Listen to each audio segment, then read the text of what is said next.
మీ సొంత ఇంటి కలకు అసలైన నేస్తం బీబీజీ ఇండియా. అమరావతిలో నికార్సైన ప్రాపర్టీ కోసం కాంటాక్ట్ 0406903224. నమస్తే, వెల్కమ్ టు సుమన్ టీవీ. ప్రస్తుతం నాతో పాటు స్టూడియోలో ఉన్నారు ప్రముఖ psychologist, mentor, motivational speaker doctor Yamuna Pathak. మేడంతో మాట్లాడదాం. మేడం నమస్తే. మేడం, సుప్రీంకోర్టులో ఒక మ్యాట్రిమోనియల్ కేసుకు సంబంధించి వాదనలు జరిగే క్రమంలో సుప్రీంకోర్టు న్యాయమూర్తి ఆసక్తికరమైనటువంటి కామెంట్స్ చేశారు. పెద్దలు కుదిర్చినటువంటి వివాహంలో భార్యాభర్తల మధ్య ప్రేమ క్రమక్రమంగా పెరుగుతుంది. అదే ఎవరైతే లవ్ మ్యారేజ్లు చేసుకుంటారో వాళ్ళు ఉన్న ప్రేమ పోగా ఇంకా గొడవలు స్టార్ట్ అవుతూ ఉన్నాయి. ఆ బంధం సరిగా లేదు, పెద్దలు కుదిర్చిందే కరెక్ట్గా అని చెప్పి వారి అభిప్రాయం వ్యక్తం చేశారు. నిజంగా వాస్తవ పరిస్థితులు అట్లాగే ఉన్నాయా? మీరేం చెప్తారు?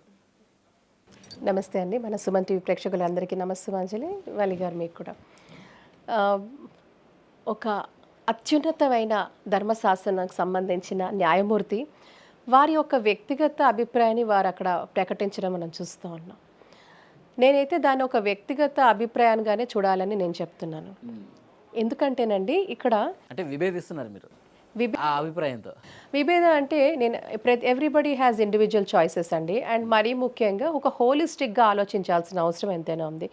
పాయింట్ బ్లాంక్గా ఇది బాగుండదు, ఇదే బాగుంటుంది, ఇదే మెరుగ్గా ఉంటుంది, ఇది అస్సలు ఉంటుందని మనం చెప్పలేం.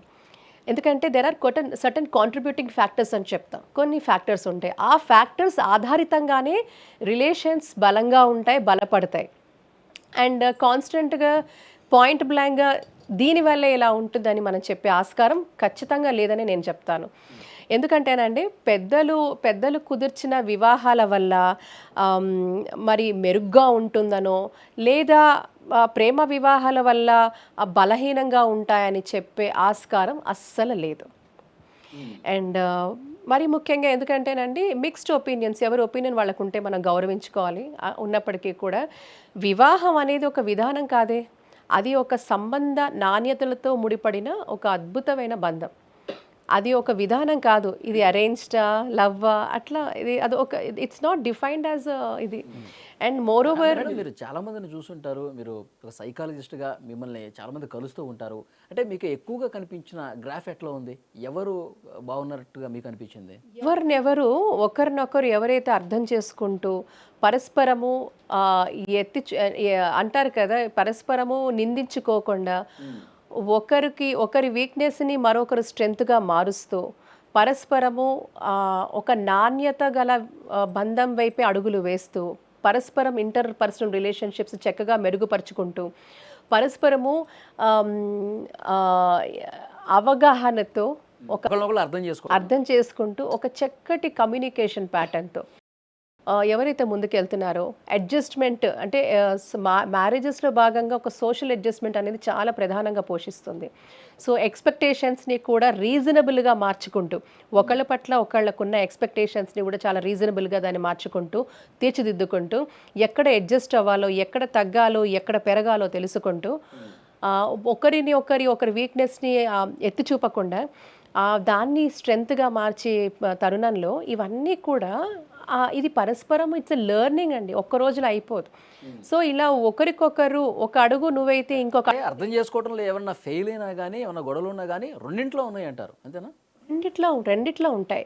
కానీ మనం కేవలం నిర్ధారిస్తూ ఇది మాత్రమే ఇలా ఉండాలి, ఇది మాత్రం ఇలా ఉండకూడదు, దేనికి ఉండే దాని ఫ్లెక్సిబిలిటీ దానికి ఉంటుంది. For example if you talk about arranged marriages, arrangement కంటే కూడా జీవితంలో అటాచ్మెంట్ ఉండాలి అంటాను నేనైతే.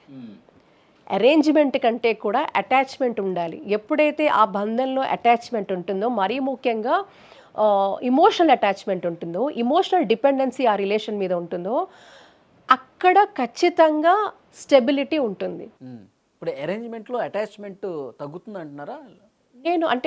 మీరు వలిగారు ఇక్కడ ఏంటంటే అరేంజ్డ్ మ్యారేజా లవ్ మ్యారేజా అని కాదు, ఎక్కడైతే ఆ వ్యవస్థల్లో ఒక అటాచ్మెంట్ అనే దాని మీద ఉంటుందో, ఫర్ ఎగ్జాంపుల్ దేనికి ఉండే అడ్వాంటేజెస్ వాళ్ళకు ఉంటాయి. For example if you talk about పెద్దలు కుదిర్చిన వివాహమే మనం తీసుకుంటే దానికి సామాజిక మద్దతు అనేది ఎక్కువ చూస్తూ ఉంటాం. అంటే చిన్న చిన్న గొడవలు వచ్చినా, ఏమైనా ఇబ్బందులు వచ్చినా కూడా సమాజం నన్ను ఏమంటుంది, లేకపోతే ఇరువైపులా ఉన్న పెద్దవాళ్ళు కలగజేసుకుంటారు, సోషల్ సిస్టమ్ ఉంటుంది, ఒక బలమైన సోషల్ సిస్టమ్, ఫెమిలియల్ సపోర్ట్ అనేది మనం యూజువల్గా పెద్దలు కుదిర్చిన అరేంజ్డ్ మ్యారేజెస్లో చూస్తూ ఉంటాం. ఏమైనా గొడవలు వచ్చినా, విభేదాలు వచ్చినా కూడా వెంటనే పరస్పరం ఈ రెండు కుటుంబాల వాళ్ళు కూడా కూర్చొని చర్చించడము, ఆ మ్యారేజ్ని వర్క్ చేసే విధంగా, నిలబెట్టే విధంగా కూడా ఇద్దరు రెండు వైపులా కూడా ఆ ప్రయత్నాలు మనం చూస్తూ ఉంటాం.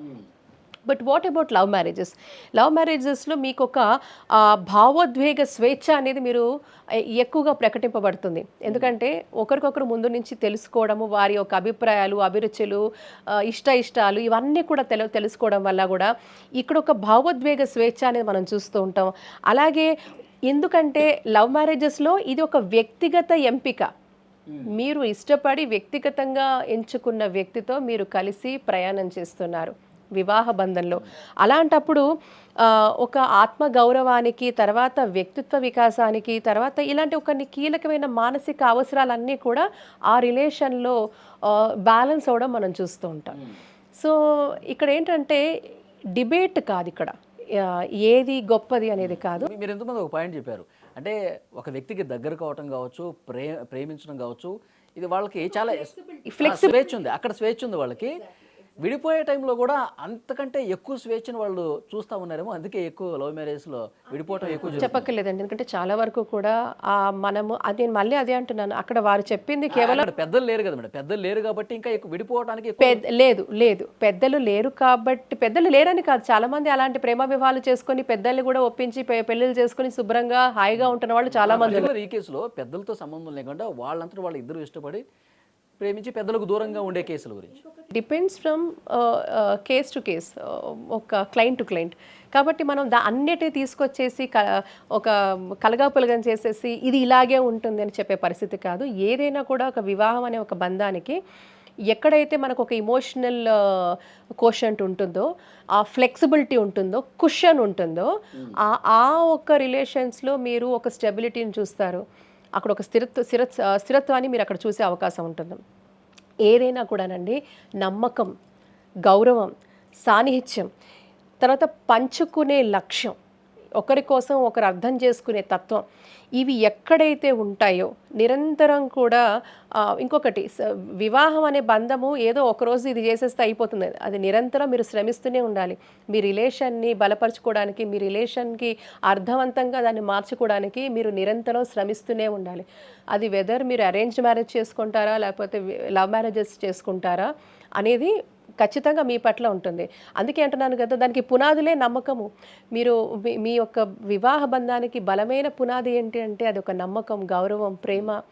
ఒకరి కోసము ఒకరు త్యాగం చేసే గుణాలు కూడా ఉండాలి. చాలా వరకు కూడా ఈగోస్ అనేది మనం చాలా ఫ్లేర్ అప్ అవడం చూస్తూ ఉంటాం. కానీ ఇక్కడ మీరు ఈగోయిస్టిక్గా కాకుండా అహంకారానికి బదులుగా బాధ్యతగా మీరు ఫీల్ అయితే, అధికారానికి బదులుగా భాగస్వామ్యాన్ని కనుక మీరు ఫీల్ అవుతే తప్పకుండా అటువంటి పెళ్ళిళ్ళు అద్భుతంగా ఉంటాయి, whether it is arranged marriage or love marriage. So ఇందులో మనకు కావాల్సింది ఆ ఓపెన్ మైండ్ అనమాట. అసలు మనం హౌ ఈజ్ దట్, మన రిలేషన్ మనం ఎలా దాన్ని ముందుకు తీసుకెళ్తాం, రిలేషన్ ఎలా బలపరుచుకుంటాం, రిలేషన్ కోసం ఎలా మనం శ్రమిస్తాం నిరంతరం, భార్య కావచ్చు, భర్త కావచ్చు. So responsibility over ego, partnership over power, ఇది మనం గనక ప్రాపర్గా ప్లేస్ చేస్తే 100% ఆ రిలేషన్స్ అన్నీ అద్భుతంగా ఉంటాయి. కోర్టుల వరకు వెళ్ళక్కర్లేదు, డివోర్సుల వరకు వెళ్ళక్కర్లేదు. ఈ చిన్న చిన్న అడ్జస్ట్మెంట్స్ చేసుకుంటూ ఇప్పుడు ప్రతిదీ రోజీగానే ఉంటాయి స్టార్టింగ్లో. ఇప్పుడు చాలా వరకు కూడా మీరు చూస్తే లవ్ మ్యారేజెస్లో జరిగే పరిణామాలు ఏంటంటే ఎక్స్పెక్టేషన్స్, అప్పుడు ఇలా అన్నావు కదా, ఇప్పుడు ఇలా లేవు కదా అనేది.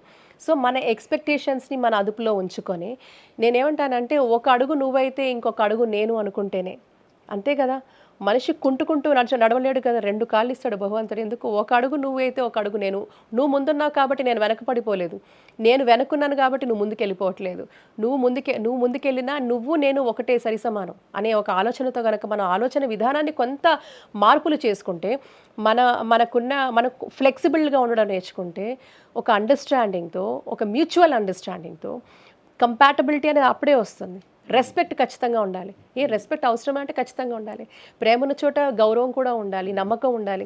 మేడం, ఇప్పుడు మీరు చెప్పిన పాయింట్లన్నీ కూడా రెండింటిలో ఎందులో ఎక్కువ ఉండే అవకాశం ఉందంటారు? అంటే అండి ఇప్పుడు నాకు తెలిసి ఇప్పుడు సుప్రీం ఇప్పుడు నేను అదే అంటున్నాను పెద్దలు కాదు, సుప్రీంకోర్టు న్యాయమూర్తి గారు ఒక అభిప్రాయాన్ని వ్యక్తం చేశారు. ఆవిడ కేవలం పక్షపాతంగానే కేవలం పెద్దల కుదిర్చిన పెళ్లిలు మాత్రమే ఇలా ఉంటాయన్నారు. అది డెఫినెట్ గా అయితే నేనైతే అంగీకరించను. ఎందుకంటే నేను అదే అంటున్నాను, పెద్దలు కుదిర్చిన వివాహాలు మెరుగైనవని లేకపోతే ప్రేమ వివాహాలన్నీ బలహీనమైనదని మన అనే హక్కు మనకు లేదు. మనకి హక్కు లేదు. అవి మెరుగైనవి, ఇవి మెరుగైనవి కాదని, ఇది బలహీనమైనదని మనం చెప్పలేం. కాబట్టి అది ప్రిజుడిస్డ్గా, డిస్క్రిమినేటరీగా, లేకపోతే బయాస్డ్గా మనం మాట్లాడకూడదు. కాబట్టి నేనేమంటానంటే ఇప్పుడు మాల్ అడ్జస్ట్మెంట్ ఫర్ ఎగ్జాంపుల్ మీరు చూడండి, ఫోర్స్డ్ కంపాటబిలిటీ. ఇప్పుడు ఎంతవరకు సమాజం కోసం వీళ్ళిద్దరూ కలిసే ఉండాలి, వాళ్ళలో కంపాటబిలిటీ అస్సలు ఉండదు. పెద్దలు కుదిర్చిన ఎగ్జాంపుల్ చెప్తున్నాను, పెద్దలు కుదిర్చిన వివాహమే అనుకోండి. ఇప్పుడు ఆ ఇద్దరు వ్యక్తుల మధ్యన అస్సలు కంపాటబిలిటీ లేదు, కనీసం ఒక్క ఆస్పెక్ట్లో కూడా కంపాటబిలిటీ లేదనుకోండి, పొద్దున్న లేస్తే అరుచుకోవడం, కొట్టుకోవడం, బాధపడడం, ఇలాంటి ఒక టాక్సిక్ రిలేషన్గా మారిందనుకోండి, వాళ్ళిద్దరూ కలిసి ఉండడం వల్ల వాళ్ళకి ఏమైనా ఉపయోగం ఉందో చెప్పండి. అది ఏమవుతుందంటే ఈవెన్చువలీ అది మానసిక హెల్త్ని ఫ్రాక్చర్ చేస్తుంది. అంతేనా? మీకు కావాల్సింది అల్టిమేట్గా ఏంటి, అసలు బేసిక్ కంపాటబిలిటీ లేకుండా ఒక ఇద్దరు వ్యక్తులు కనుక వివాహ బంధంలో ఉంటే that will fracture the mental health అంటాను నేనైతే. సైకలాజికల్ హెల్త్ మీద తీవ్రమైన ఇంపాక్ట్ ఉంటుంది, విపరీతమైన ఇంపాక్ట్ ఉంటుంది. అందుకే హోలిస్టిక్గా మేము చెప్పేది ఏంటి చెప్పంటారా, ఖచ్చితంగా అరేంజ్డ్ మ్యారేజెస్ చేసుకుంటే, కనీసం లవ్ మ్యారేజెస్లో మీకు ఒక అవగాహన, కొంతపాటి అవగాహన ఉంటుంది అవతల వ్యక్తి పట్ల. అరేంజ్ మ్యారేజెస్లో మీకు ఆ పాటి అవగాహన కూడా ఉండదు. కాబట్టి ఏమంటానంటే కంపల్సరీ మీరు ప్రీ మ్యారిటల్ కౌన్సిలింగ్కి వెళ్ళండి అని చెప్తాం. ఖచ్చితంగా రెండు కుటుంబాలు కూడా, అటు అమ్మాయి సైడ్ కుటుంబం, ఇటు అబ్బాయి సైడ్ కుటుంబం కూడా, రెండు కుటుంబాలు వెళ్ళాలి, పరస్పరం మాట్లాడుకోవాలి. అండ్ ఎస్పెషలీ అటు అమ్మాయిని అబ్బాయి చేత ప్రీ మ్యారిటల్ కౌన్సిలింగ్కి వెళ్తే వాళ్ళకి అందులో తెలిసిపోతుంది అసలు బేసిక్ కంపాటబిలిటీ వీళ్ళకు ఉందా లేదా, వీళ్ళ అభిరుచులు కలుస్తున్నాయా, వీళ్ళ ఆలోచనలు కలుస్తున్నాయా, వీళ్ళ ఎటువంటి పరిస్థితుల్లో వీళ్ళ ఆలోచనలు ఉన్నాయనే దాని మీద ఒక బేసిక్ అంచనా ఉంటుంది. సో అందుకే ప్రీ మ్యారిటల్ కౌన్సిలింగ్ సజెస్ట్ చేస్తాం those who go for arranged marriages. And ఇంకొకటి, లవ్ మ్యారేజెస్లో ఫెయిల్యూర్స్ లేవా అంటే కొన్నిట్లో ఉన్నాయి. ఎందుకంటే ఓవర్ ఎక్స్పెక్టేషన్స్, అప్పుడు ఇలా అన్నావు, ఇప్పుడు ఇలా ఉన్నావు, నువ్వు చేయాల్సిందే, చూడాల్సిందే. సో ఆ ఓవర్ ఎక్స్పెక్టేషన్స్ వల్ల కూడా అనర్థాలే జరుగుతాయి. నేనేమంటానంటే అది లవ్ మ్యారేజా అరేంజ్ మ్యారేజే కాదు, మీరంటూ ఒక వివాహ బంధంలో అడుగు పెట్టినప్పుడు పరస్పరము ఒకరినొకరు గౌరవించుకుంటూ, అర్థం చేసుకుంటూ, ఎటువంటి లోతుపాట్లు ఏమైనా ఉంటే దాన్ని చక్కగా కూడా ఎలా అధిగమించాలో పరస్పరం ఒక ఫ్లెక్సిబిలిటీతో, మంచి థాట్ ప్రాసెస్తో గనక, ఒక పాజిటివ్ యాటిట్యూడ్తో గనక, if you want your marriages work, it will work. So కేవలం ఇది గొప్పది, అది బలహీనమైనది అని మనం చెప్పకూడదు. సో ఈ బంధం అనేది చాలా గొప్పది. అండ్ చిరకాలము ఉన్న ప్రతి ఆఖరి క్షణం వరకు కూడా ఒకరి కోసం తపనతో, ప్రేమతో, అర్థవంతంగా వర్క్ చేయాల్సిందే. ఆ మ్యారేజ్ని నిలబెట్టుకోవడానికి, ఆ మ్యారేజ్ బాగుండడానికి, ఆ బంధానికి అర్థవంతంగా ఉండడానికి ఇద్దరు కూడా వాళ్ళ ప్రయత్నం వాళ్ళు చేయాల్సిందే. Thank you very much. Thank you.